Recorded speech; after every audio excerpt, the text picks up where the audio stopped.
আউযুবিল্লাহি মিনাশ শাইতানির রাজিম। বিসমিল্লাহির রাহমানির রাহিম। সূরা আল হাক্কাহ। আয়াত 28। আমার ধনসম্পদ আমার কোনো কাজেই এলো না।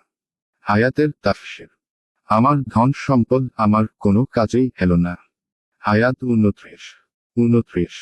আমার ক্ষমতাও অপসৃত হয়েছে। আয়াতের তাফসীর। আমার ক্ষমতাও অপসৃত হয়েছে।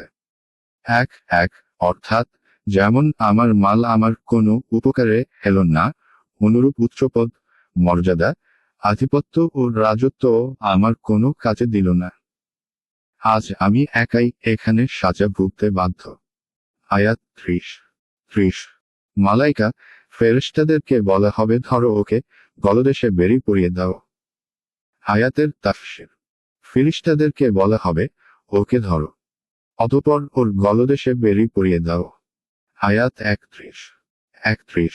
অতঃপর নিক্ষেপ করো জাহান্নামে। আয়াতের তাফসীর। অতঃপর নিক্ষেপ করো জাহান্নামে।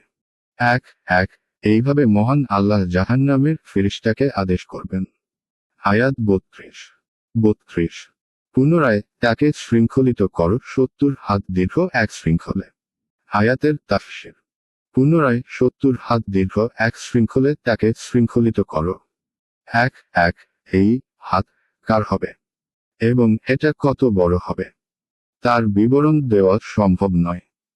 তবে এ থেকে জানা গেল যে শিকলের দৈর্ঘ্য 70 হাত পরিমাণ হবে এবং তা দিয়ে তাকে বাঁধা হবে।